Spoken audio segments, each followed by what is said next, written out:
Picture this. You're 15. It's a Saturday morning. The sun is just starting to peek through your curtains, casting a warm glow across your room. You can hear the faint sounds of birds chirping outside, signaling the start of a new day. But you're not quite ready to embrace it yet.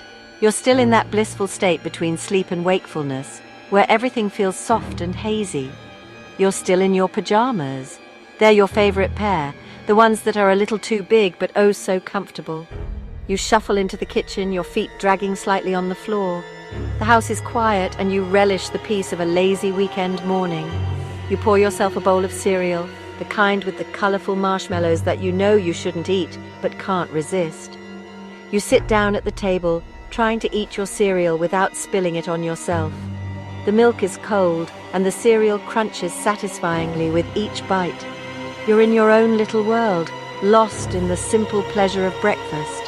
Suddenly this voice explodes from the radio. It's so unexpected that you almost drop your spoon.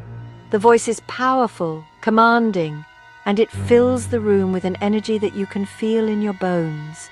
It's like nothing you've ever heard before. Powerful, soulful. It's like nothing you've ever heard before. Powerful, soulful.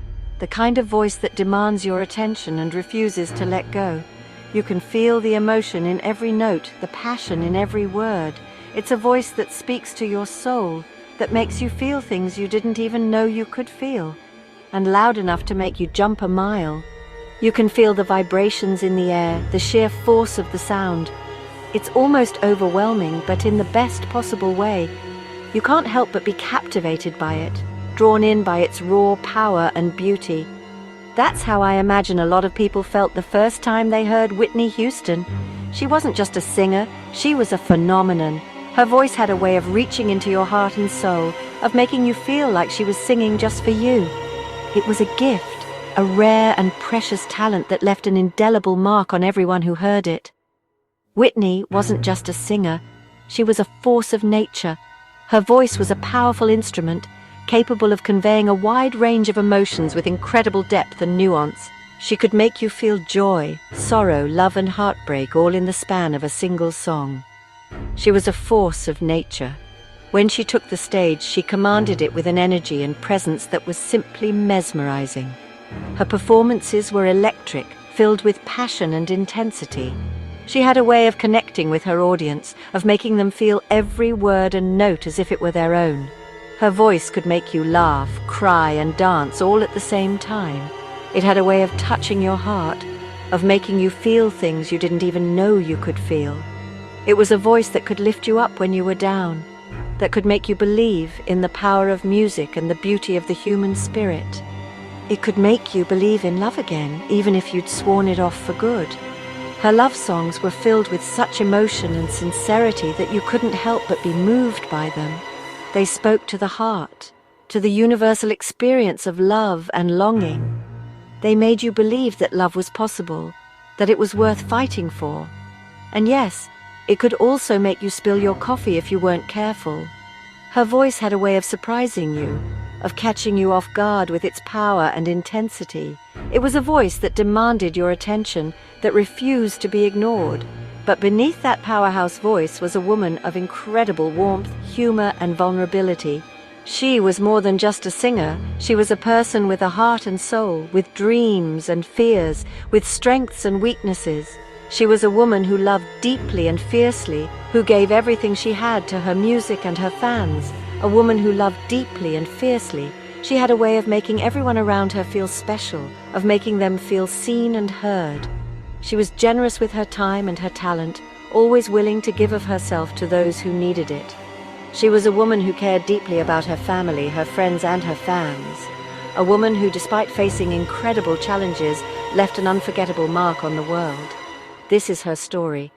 A story of triumph and tragedy, of love and loss, of a voice that could move mountains and make you spill your coffee. A story that will continue to inspire and move people for generations to come. Whitney came from a family steeped in music. Her roots were deeply embedded in the rich soil of gospel music, a genre that would shape her future in profound ways. Born in Newark, New Jersey in 1963, Whitney grew up in a vibrant community that was alive with the sounds of soul, R&B, and gospel. The streets of Newark were filled with music, and it was in this environment that Whitney's extraordinary talent began to blossom. She was practically raised in the church. The church was not just a place of worship for Whitney, it was a sanctuary where her voice was first discovered and nurtured. Every Sunday, she would sing her heart out, captivating the congregation with her powerful voice. Her mum, Whitney Houston, was a renowned gospel singer. Sissy's influence on Whitney was immeasurable. She taught Whitney the importance of discipline, dedication, and the emotional depth required to truly connect with an audience. Dionne Warwick was her cousin. Dionne, a music icon in her own right, provided Whitney with a glimpse into the world of professional music. She was a living example of what Whitney could achieve with her talent. Aretha Franklin was her godmother. Aretha, the Queen of Soul, was another towering figure in Whitney's life. Her presence was a constant reminder of the heights Whitney could reach. Talk about pressure! With such a star-studded family, expectations were sky high. But Whitney didn't shy away from the spotlight. She embraced it. She knew she had big shoes to fill, and she was ready for the challenge. But Whitney didn't shy away from the spotlight. She embraced it. She knew she had big shoes to fill, and she was ready for the challenge. She started singing in the church choir as a child. Her performances were nothing short of mesmerizing. Even at a young age, Whitney had a voice that could move people to tears. The church choir was her first stage, and she shone brightly. By her teens, she was working as a backup singer for artists like Chaka Khan and Lou Rawls. These experiences were invaluable, providing her with a taste of the professional music world and honing her skills. She was a star in the making, and everyone knew it. Her talent was undeniable, and it was only a matter of time before the world would come to know the name Whitney Houston. Her journey was just beginning, and the best was yet to come. In 1985, Whitney released her debut album. It was a smash hit. She became a global superstar almost overnight. Her music videos were constantly on MTV. Her songs topped the charts. She was winning awards left and right. It was a whirlwind.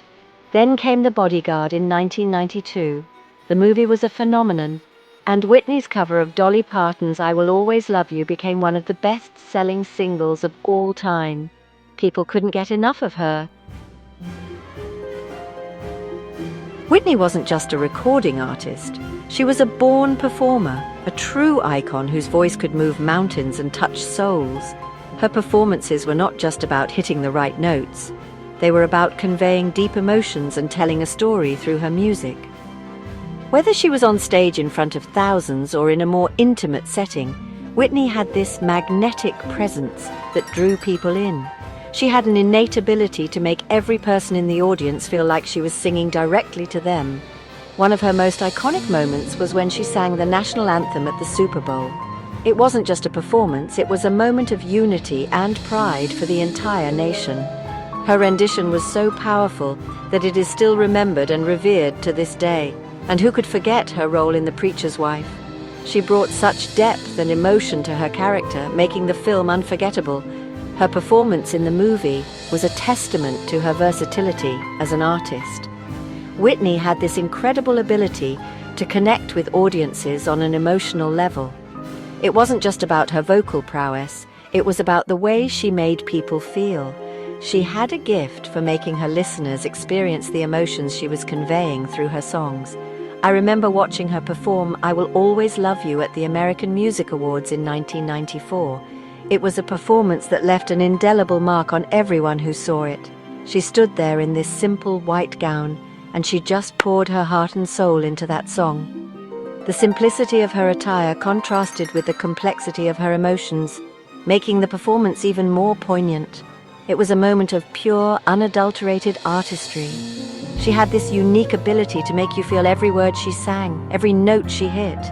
It was as if she was opening up her soul and inviting you in to share in her joy, her pain, her love. There wasn't a dry eye in the house. People were moved to tears, not just by the beauty of her voice, but by the raw emotion she conveyed. Whitney Houston was more than a singer. She was a storyteller, a true artist who left an everlasting impact on the world. Section 5. Bobby Brown and the Price of Fame. Whitney's personal life was often as dramatic as her on-stage persona. Her relationship with Bobby Brown was the stuff of tabloid headlines. They fell hard and fast. Their love was intense, passionate, and very public. They married in 1992 and welcomed their daughter, Bobby Christina, a year later. But their relationship was also tumultuous. There were rumors of infidelity, substance abuse, and domestic disputes. The pressure of fame took a toll on both of them. Section 6. Shadows Lengthen. The Struggles of a Generation. As the years went by, Whitney's struggles with addiction became increasingly public. The tabloids had a field day. There were cancelled performances, missed interviews, and that infamous Diane Sawyer interview where she denied using drugs. It was heartbreaking to watch. Here was this incredibly talented woman struggling with demons that were slowly consuming her. Section 7. Gone Too Soon. A Star Dims. On February 11, 2012, the world stopped. News broke that Whitney had been found dead in a hotel room in Beverly Hills. She was only 48 years old. The official cause of death was accidental drowning, with heart disease and cocaine use listed as contributing factors. The news sent shockwaves across the globe. Fans mourned. Celebrities shared their grief. The music world had lost one of its brightest stars. Section 8. Whitney's Legacy, A Voice Unforgettable. Even though Whitney is gone, her music continues to inspire and uplift people around the world. Her voice still sends chills down our spines. Her songs still make us want to dance and sing along at the top of our lungs. She left behind a legacy of incredible music, unforgettable performances, and a voice that will never be forgotten. Section 9. Share your favorite Whitney song. Whitney's music touched so many lives. What's your favorite Whitney Houston song? Share it in the comments below and let's keep her memory alive.